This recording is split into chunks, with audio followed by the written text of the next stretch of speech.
5.Bruce Music. Welcome to Adulting with Emilia. I'm so happy to have you here. I am super excited to be here too. I've been looking forward to this all day.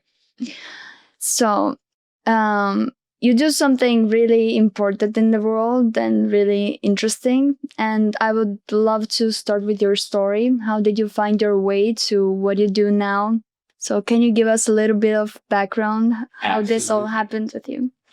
So I am a couples coach. I help couples stay together instead of breaking up when things get bad. And I got into this because when I first got divorced, I had a humbling realization. I realized that the common denominator in all of my failed relationships was me. I was always there when they went wrong. And so I had this insight that I needed to figure out relationships because I was the problem. And so I started learning about relationships, and I've always been passionate about teaching. And so without even trying, if you went to dinner with me, you would also learn about relationships because I would teach you. And that's what kind of happened. After 3 years of studying relationships for my own benefit, my friends started saying to me, Bruce, you seem to be kind of really still into this all these years. We're tired of hearing you talk about relationships. You should probably start doing this for a living. And so that stuck with me. And after a while, I shut down my business and I got qualified to work with couples specifically. And I started Love at First Fight. And the idea of Love at First Fight is a pun on Love at First Sight. And the pun is that all relationships eventually are going to deal with conflict at one point or another. And if you don't know how to fight well, you're going to struggle and end up hurting each other instead of healing each other. So that's kind of how I got my start. Eventually things grew. And now last year alone, we helped 30,000 couples heal their relationships and stay connected. So that's something I'm very proud of. Wow, that's incredible. That many people. And I think it's so important. Like, that's the base of everything when you have love and healthy relationships. And so you talked about that you were the problem in the relationships, and how can other people find that out? And so I think it came from, I was looking at all my relationships back and I was doing an exercise trying to find out what they all had in common. And in the end, the only thing I could find that they had in common was me. Like, I was always there when the relationship went badly. And I think what I want to illustrate with that story is that I was always blaming my partner. I was like, oh, it's my partner, it's my partner, it's my partner. And then I realized, hold on, but I'm always there. It's me too. And it always takes two of us to tango. Like, it takes two people to create a relationship. And I realized that if I keep blaming my partner, I can't change my partner. Nobody can change another person. They can only change themselves. So I'm powerless. As long as I'm pointing a finger saying, no, it was you, then I'm powerless because I can't change my partner. The only person I can change is me. And that was kind of part of the insight, is that I have to change me. And so for me, what I realized I had to change was my insecurity about being lovable. At the time, I didn't believe that I was lovable. I grew up a very geeky, skinny nerd in high school. None of the girls were ever interested in me. When I was dating in high school, I would just date whoever wanted to date me. I never chose somebody to date because everybody I went to and asked out on a date was like, no, thank you. And they left. And because I was so insecure, I grew up into an adult man who was still believing that he was this unattractive, skinny, little geeky boy with big, thick John Lennon glasses. So I went into my first marriage still believing that I wasn't attractive, that nobody really wanted me. And that actually led to, and this is something I don't really actually talk about a lot publicly, but it led to me cheating on my wife the minute somebody showed an interest in me. And after my first divorce, I've only had one, after my divorce, I realized that I had caused the divorce. My insecurity had led me to try and get attention from other women so that I felt good about myself. And I realized that the only way I was ever going to be in a relationship that felt secure was if I worked on me to realize that I am lovable. And I did the work on myself so that I could come to the relationship feeling whole already, not feeling wounded, trying to heal myself through someone else. Ironically, it turns out that the best way and the fastest and most effective way to heal your childhood wounds is in a relationship with someone else. Wow. Because our childhood wounds are formed in relationship with someone else, usually our parents. They're best healed in relationship with someone else. But until you know how to do that, you're more likely to end up hurting each other than healing each other until you understand how to heal. And that's what my ex-wife and I did. We ended up just hurting each other. I ended up cheating. She ended up cheating. And then the marriage fell apart. And that was what led me to the realization that I was the common denominator.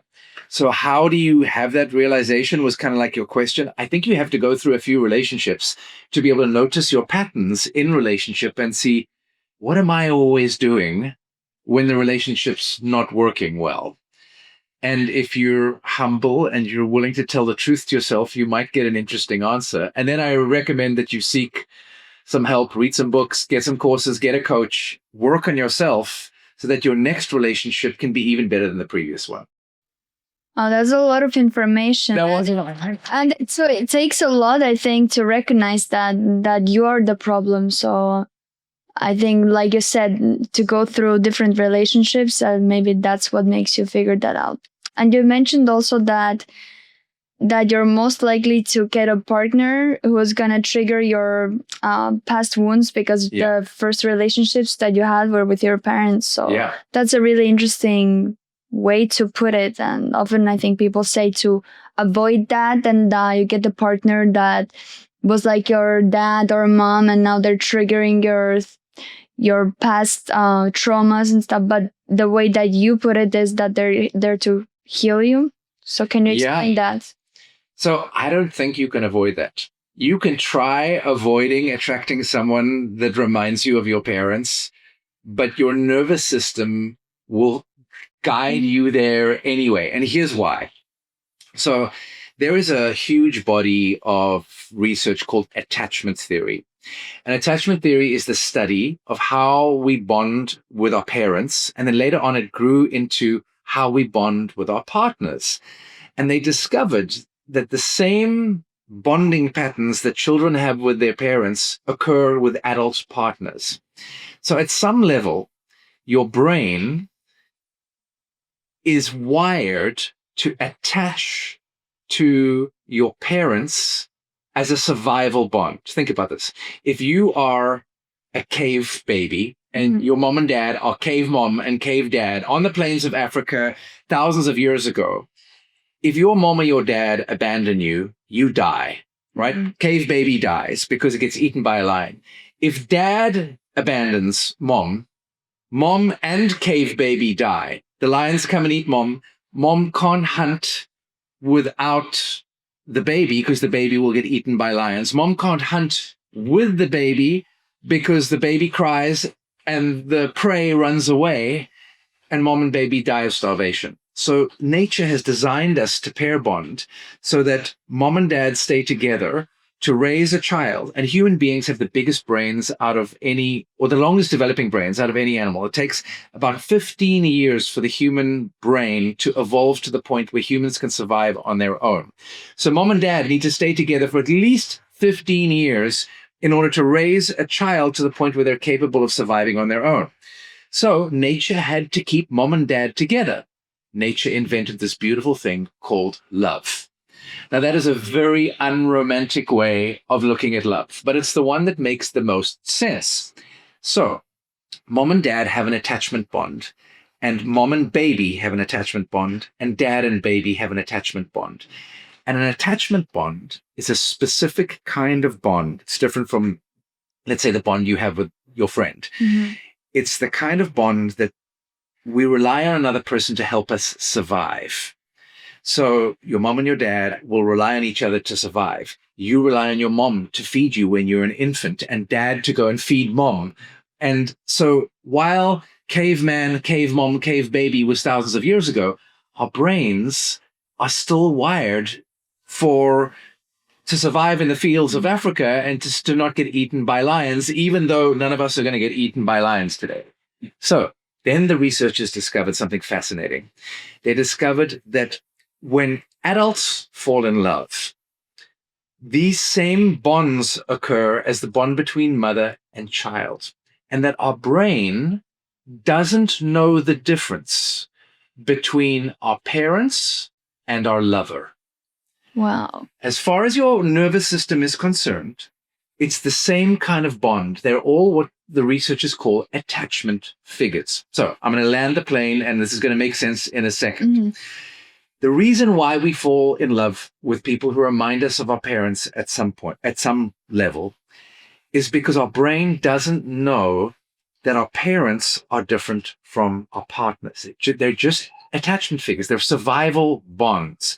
And so if your first experience of love, that's when you love your mom, that's your first experience of love, if that doesn't go all that well, and for many of us, about 50% of the population, it doesn't go all that well, we grow up what they call insecurely attached. So imagine you have a mom who's a single mom, and she's working a lot to try and pay the bills. So she's not there when you need her. And you end up crying for mom, and mom doesn't come. And sometimes when she is home, she does come, but the nanny isn't that interested, or your grandmother's got other things, she's watching TV, and you lie there in your cot crying and crying and crying. You learn that love is not predictable, that I can't count on mom to come and help me when I am in distress. And that becomes what your first experience of love was with your mom. Now, fast forward 25 years, you're an adult, you're falling in love. You meet what seems like a perfectly good partner, a great man. At some level, because you think love equals emotional unavailability, you will unconsciously seek out a man who is emotionally unavailable sometimes and sometimes isn't. And that unpredictability is going to trigger all of your childhood wounds, remind you of your experience with your mom when you didn't feel safe because you were crying in a cot. This is all unconscious. And you will end up fighting and arguing when your relationship hits the power struggle stage, which we can talk about in a moment. So it's not like we consciously go out and choose someone like our parents. It's that whether we like it or not, we're drawn to someone. And if we're conscious, that person can help us heal because our brain doesn't know that they're not our parents. And our partner can give us the thing that our parent never gave us, in this example, it might be consistency. As children, we all yearn for consistent comfort, consistent, predictable love, and that's what makes us feel safe. If you had a mom who was working all day long and couldn't be there for you, it was inconsistent, unpredictable, and at some level, you learned you weren't safe, and you will attract a partner who's inconsistent, unpredictable, and where you don't feel safe. Now, if you're unconscious to this and you don't see what's going on, you will hurt each other, re-traumatize each other, and round you go, hurting each other, attracting the same partner again in your next relationship, and then wondering why love never works out. The minute you become conscious of your patterns, the two of you can choose to heal each other. And that's what I help couples do. I help them heal each other by becoming conscious of why they're doing what they're doing so they can choose something different. And that was a much longer explanation than you asked for. But that's I think the most accurate answer. I love that. But then my next question is, but how do I know to find the right partner for me that I can heal with together? Because I'm quite sure not all the people, especially when you're young, are capable of that. So yes, how to do that? So you will automatically be attracted to someone who reminds you of your parents, and the possibility of healing there exists.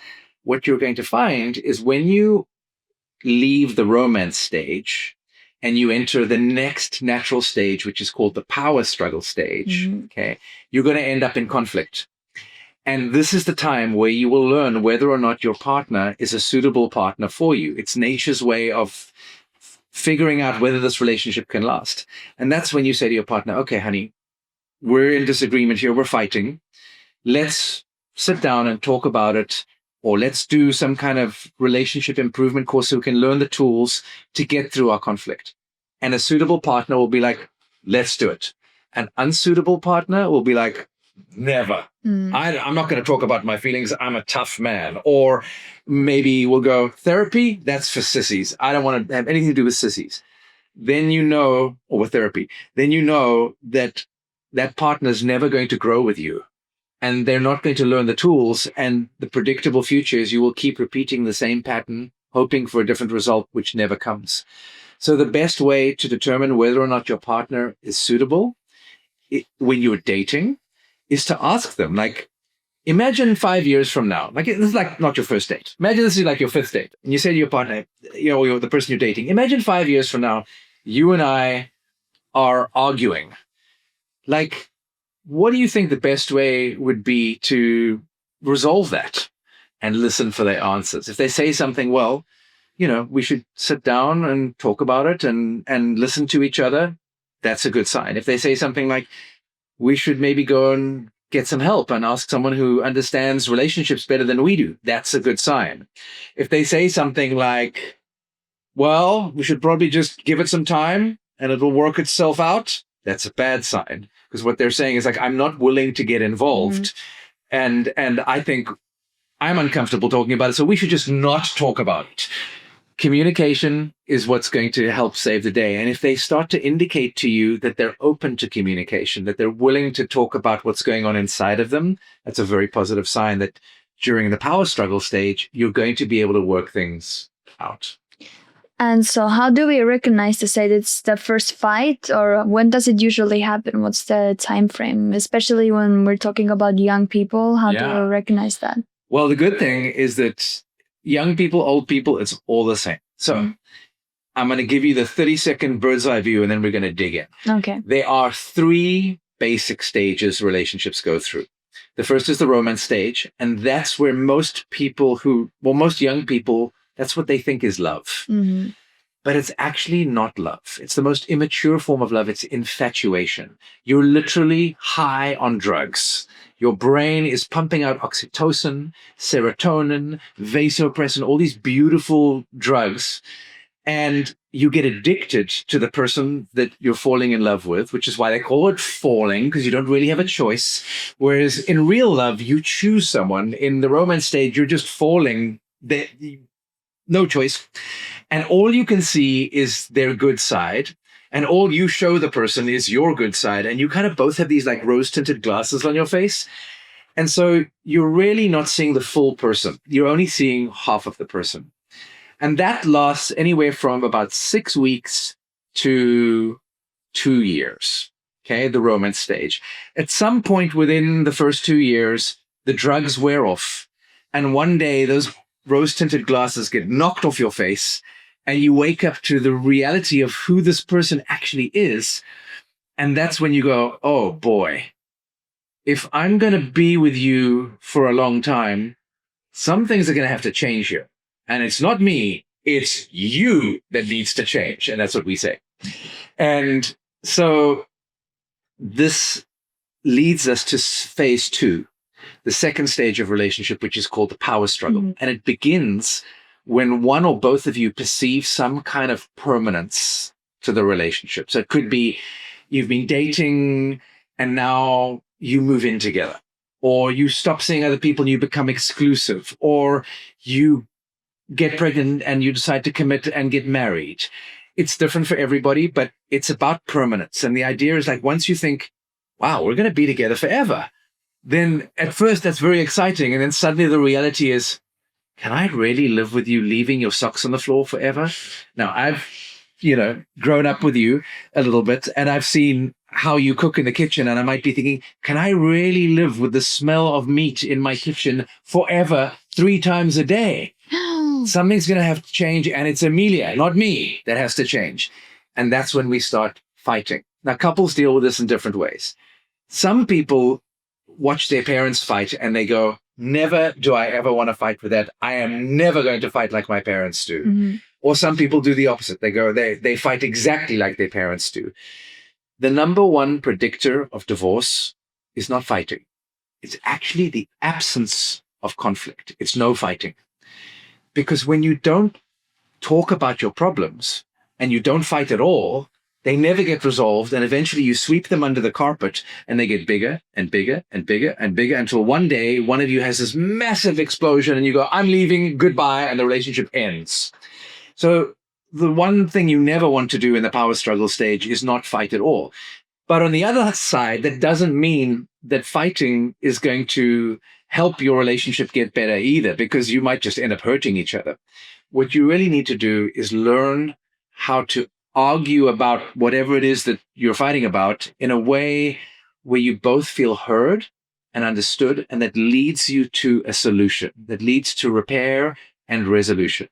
And nobody teaches that at school. Yeah. So most of us are unprepared. And it's like, nobody would let us drive without a driver's license, but they let you get married without ever being educated. They let you raise children without ever being educated about how to raise children. And so no wonder the world is in the state that it is. It all starts with couples. And so I think I have a responsibility to help couples have happy relationships so that eventually they raise healthy children like you, who's grown up into a young adult who's amazing, that then makes a difference in the world and makes the world a better place. And it all starts with love and relationships. That's my belief.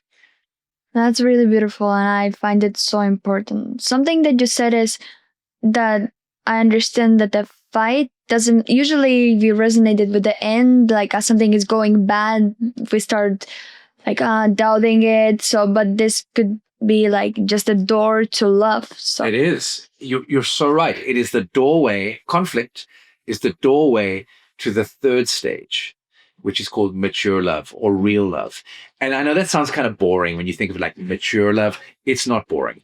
It's way less scary. Like when you're falling in love, half of the time you're excited, the other half you're terrified. You're terrified that you're going to show them your bad side and then they're going to leave you, or they're going to see that, you have this flaw and they're going to judge you and then go find somebody else. So in the romance stage, it's a mixture between terror and excitement. That's not love. In the mature love stage, love is much more peaceful, not boring, but peaceful. It's quiet.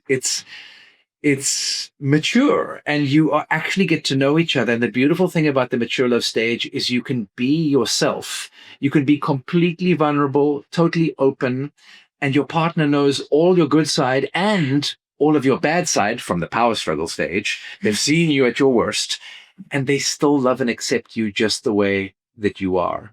And that's why real love is so peaceful, is because you build a bond that has been tested. You've earned the right to real love. In the romance stage, you haven't earned any right to anything. You've just been injected with love drugs and you can't help it. Real, healthy, mature relationships you have to earn, and you earn them by moving through the conflict of the power struggle stage. And this can take a year, or it can take 30 years, or you might never get there. Most relationships break up in the power struggle stage. The divorce stats are 42% of first marriages fail. I think it's 56% of second marriages fail, and 73% of third marriages fail. And this averages out to about 50% of all marriages fail. Wow. And so that means if 50% of all marriages fail, then the number of dating relationships that actually fail must be something like 90% eventually, because it usually takes most people 3 or 4 relationships until they find somebody that they get married to.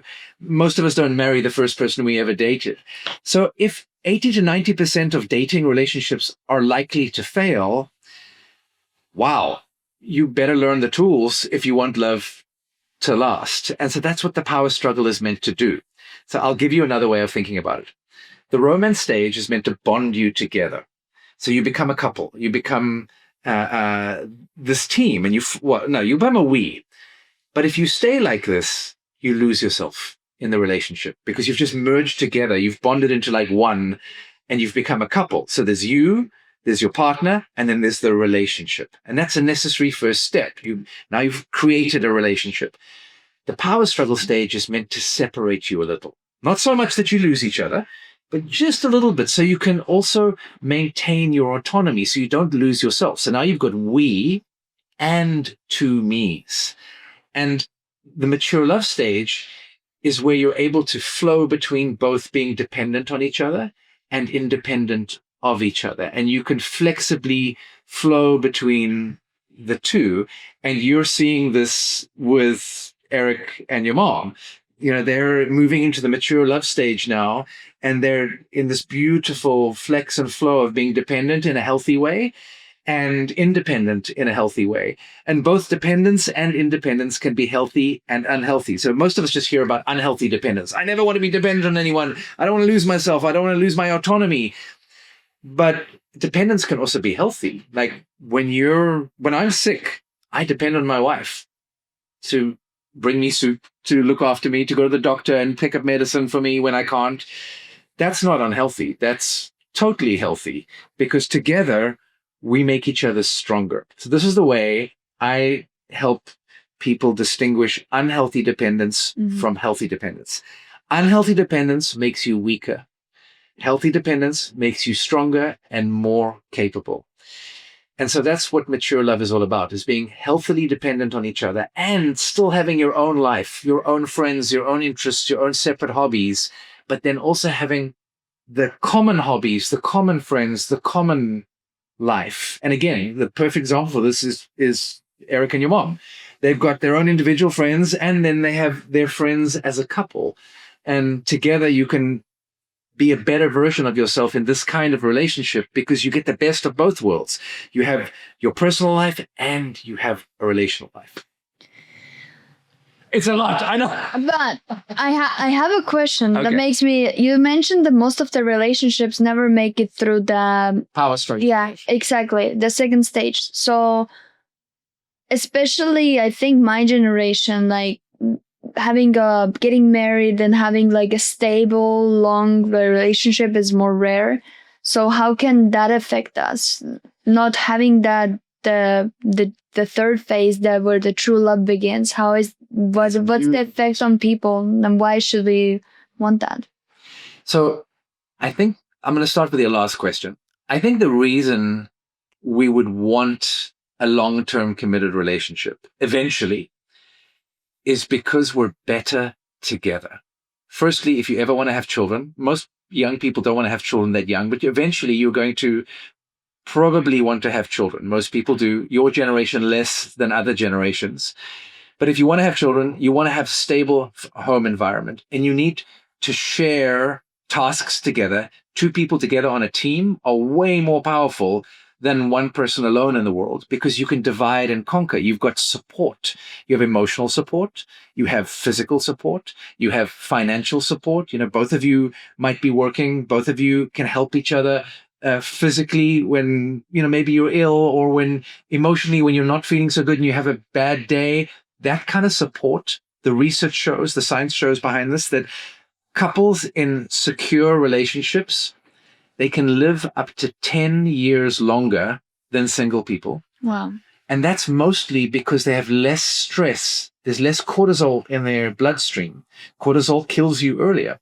And the reason why they have less stress is because of the support, right? This is why families, or people who have families, also tend to make up to 30% more money than single people, because there's that support. And when you feel supported, according to the research, you are more likely to take bigger risks in your career, because you know that if it goes wrong, hey, you've got people to back you up. Like, I can see you doing this right now. You have the support of your family and your friends starting this podcast. This is a risk you're taking. You don't know whether or not this will work. Mm-hmm. We hope it will, but we don't know.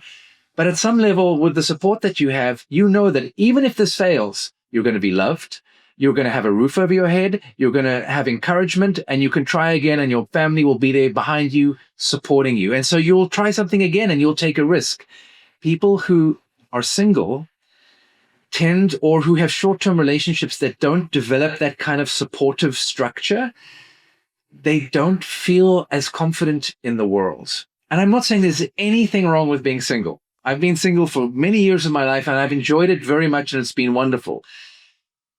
the other thing that I think about now, okay, I'm 52 years old, so I'm much, much older, is that as I grow old, do I really want to grow old, single, and alone? No, I want my best friend by my side, somebody to share the joys and the passions of life with.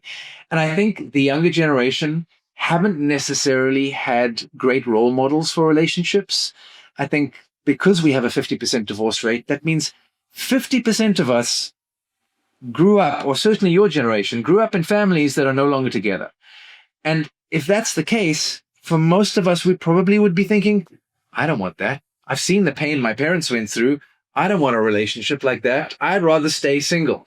And I understand that. And that's a totally valid way to live. But I think there's going to come a time in your life where you get lonely and you realize that we are human beings. We're wired by nature to pair bond so that we can survive on the plains of Africa and not be eaten by lions. And while we may be a very civilized society with AI and so much technology, our brains are still wired to pair bond. And I don't think love is ever going to go out of fashion. I don't think long-term relationships will ever go out of fashion. Maybe the institution of marriage will go out of fashion and no longer be necessary because we don't need each other to survive physically. You know, now men and women are both equal in the workplace. We can both earn money. You know, a woman doesn't need a man to pay for her survival. She can look after herself. Now I think we develop the next evolution of relationships, and I don't know what that is, but maybe we come together as partners who don't need each other, but we choose each other. And in that place of choice, maybe we come together and our relationship creates something completely new where we give a gift to the world. Most couples in the mature love stage, they end up working on a project together that came out of the relationship where they are actually giving a gift to the world that they both choose that they want to give. They're giving back in some way. And that's where I think the next level of relationships is going. So for me, being in partnership is definitely well, the science shows you'll live up to 10 years longer. You will be healthier, you'll be happier, and you will pass all of these traits onto your children, and you'll make more money. So I'm like, why wouldn't you want to do that? I don't think it's right for everybody straight away. I went through many 1 year, 2 year, 5 year relationships before I found and grew enough. But here's the other thing.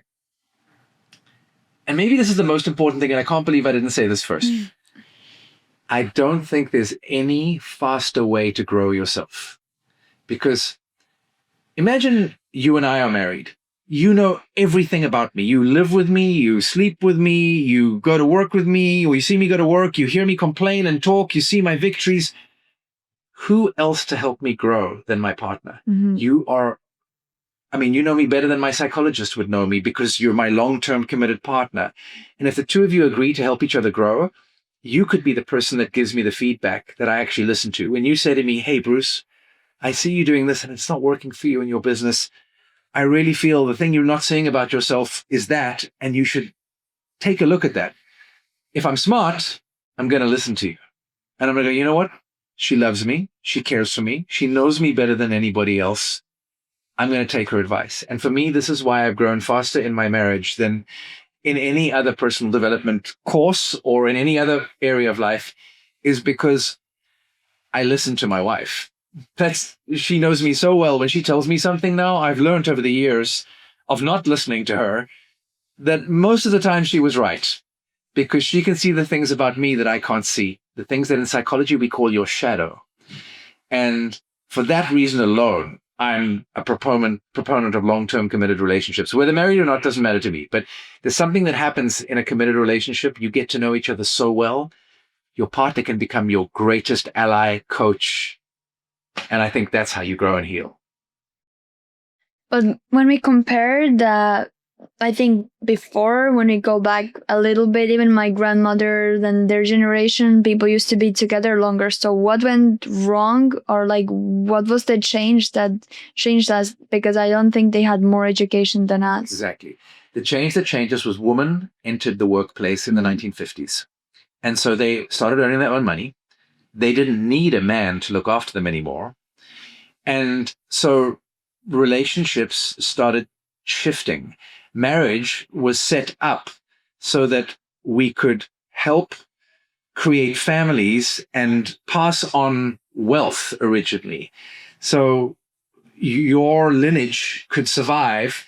I, as the man, would go to work. You, as the mom, would stay at home and raise the children. Our children would then inherit our wealth and pass it on to their children, and our lineage would continue. We no longer live in that world anymore. Women can earn just as much money as men if they want to. And so we now live in a world where instead of getting married so that we can pass on wealth to our children, we now get married so that we can feel fulfilled. And the fulfillment marriage has been I think, the prevalent context for marriage, and it doesn't work either, because it's kind of all about me, me, me, me, me. I want you to make me happy. You want me to make you happy. If you don't make me happy, then I'm going to dump you and move on to another relationship and find someone who will make me happy. Mm-hmm. But the truth of the matter is nobody can make you happy except you. And so I think we're outgrowing that model now, where it's like the independent marriage, where it's all about happiness. And the next evolution of marriage or long-term relationship is arriving. And I would propose that that's about growth. That's about healing. And it's about giving back. It's about, I want to be in a relationship with you so that I become the best version of myself. You become the best version of yourself. Together we help each other grow, and we make this world a better place. I think we've all, especially your generation, are looking at people of my age and going, what have you people done to this world? You guys are idiots. You've destroyed this beautiful place. You've got crazy laws. You're doing stupid things to destroy the planet. Like, wake up, people. And I think your generation are going to be what saves us. And I hope, and I predict it'll be through couples, through smart, intelligent couples who come together, they heal their wounds together, and they go off to give back to the world and make the world a better place. Call me an idealist, but that's what I'm rooting for. So how can we learn that now as young people who maybe I have this amazing opportunity to ask you or join your programs and have your coaching, but if all of us are maybe not going to have this access, so how do we start, or how can we be aware to do better? Well, the beautiful thing about this is that we can all have access to it now with AI. So we've got a lot of incredibly smart scientists in the world who have done the research. We now actually understand how to make love last better than we ever have in the history of the world. And there are many teachers like me out there teaching for free on YouTube. I have a ton of free courses on my website. My website is loveatfirstfight.com, not site, loveatfirstfight with an F.com. I've got free courses on my website that people can take to learn the basics that we should have been taught in school. And AI is getting smarter and smarter. And if you know how to use AI, it can also help teach you what a secure relationship looks like. The only challenge with AI is that you need to know what to ask it to get the best answers. And so what I would recommend your listeners do is go and read some of the free stuff on my website, take some of the free courses on my website so that you understand the basics. Then take AI and ask AI to help you based on the understanding that you already have. And that way, I think you get the best results out of it. And so we've all got a therapist in our pocket now. It's amazing. I know, I've used it a lot, and so once you manage to understand how to use it, and like you said, feed the right stuff, it can be your coach, your psychologist, anything that you want. Yeah. So it's amazing. It is, yeah. Okay, so if someone is listening now and like, okay, that's me or that's us in the relationship, and I think we're going through the second stage, we're fighting, but it feels scary, and yeah, like it's still hard to break the opinion that like, okay, we're fighting so much, it's overwhelming. So I'm a stubborn teenager. Give me your like advice. Like, why would I keep on fighting for this relationship, or should I be like, no, let's go on. This person is not for me. Perfect question. So here's why. If you don't learn how to get through the power struggle stage, you're just going to arrive at the power struggle stage again in your next relationship, and your next relationship, and your next relationship, and your next relationship, until eventually you start telling yourself that, you know what, love isn't for me, love doesn't work, or all men are idiots because, every relationship I've had, I ended up fighting. No, what I want to tell the people who are listening to this podcast is that conflict is just the beginning of love. It's where the real love actually begins. It does not mean you're incompatible. It doesn't mean that your relationship is doomed. It doesn't mean you've chosen the wrong person. Remember, the number one predictor of divorce is the absence of conflict. It just means you're perfectly normal and your relationship has arrived at the next stage, at its teenage years. Okay? You wouldn't say, you know what? Our child is being very uncooperative. They're a teenager. We should probably kill them. No, we know that the teenage years are totally normal. We don't lock children up for being teenagers. Well, some of them we do, but generally we don't. And it's the same thing about the power struggle stage. It's normal. And what I suggest you do is learn for yourself so that when your relationship arrives at the power struggle stage, instead of throwing your relationship away, go, hold on, what can I learn about me? And more importantly, I think, how can I understand where my partner is coming from? I think one of the biggest mistakes we make, Amelia, is thinking that our partner thinks like we do. And so when we get into conflict and we start fighting, part of the reason why we leave the relationship if we leave is because we can't understand why they would say what they were saying or why they would do what they were doing. And that's because we don't yet know them and understand where they've come from. And part of the power struggle's job is to help you get curious about what's going on and where your partner's coming from and learn about them. And it's only when you're willing to be curious and open and ask them why they said the thing that they said and then actually listen instead of argue. And I think the biggest skill we can learn to get through the power struggle stage is the skill of listening. If we can learn to listen and really believe what our partner tells us and get curious to, well, help me understand why you feel that way, we will learn that they are completely different from us and that can be a gift because that's what's going to keep them interesting in the long term. And that's how we step into their shoes and go, okay, I may not agree with you, but I understand how you see it that way. And I know that you're a good person at heart. And I now can see why we're fighting. And it's not because you don't love me. It's not because you think there's something wrong with me. It's because you're a different person with different perspectives, different worldviews, different beliefs. And while I may not agree with all your beliefs, I can accept that they're true for you. And I'm good with that. Good job. Let's keep going. And the more you do that, the more capable you become, the bigger worldview you can contain, the more loving you become, the more open you become, the faster you heal, and the two of you together accelerate rather than hold each other back. Now, not every relationship is going to work out that way. You may have to go through a few breakups where you meet partners who don't want to do the work, who aren't willing to listen, who are so traumatized or hurt that they can't listen yet. And then the relationship ends in the power struggle stage, and then the power struggle stage has done its job. It's shown you, okay, this relationship's not ready. But don't give up on relationships because you'll eventually find the person you're looking for. And the thing you can get out of every breakup is going, what did I learn? And what am I not going to do again? And then I think the most important thing I'd love your listeners to take away is to educate themselves. Like, education is everything, whether through YouTube, my website, ChatGPT. Educate yourself about relationships and learn from every relationship you have. And eventually you will find the person who's willing to go through the power struggle stage with you, and you will arrive at the mature love stage and look back and go, wow, what a ride. Look how much we've grown. And I'm actually happy, like really happy, not just giggly happy of the romance stage, but content, full of joy and gratitude. And that's what I want for long-term relationships. That's why I teach people to do this, because that's what's on the other side of the power struggle. That's so beautiful and makes me understand how important it is and why we should work on it and why we should share that kind of knowledge and educate people more. I think it should totally be part of our normal education at school.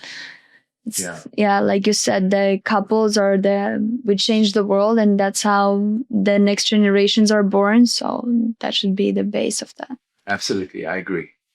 Thank you so much for being in my podcast. It was a pleasure, and I'm so happy to be able to learn from you. And I am so grateful that you invited me and that I get to reach an audience that I never normally would have reached because of you. You're doing amazing work in the world, and I'm always here to support you if you need me. Thank you so much. It's a pleasure, Emilia. Thanks for having me.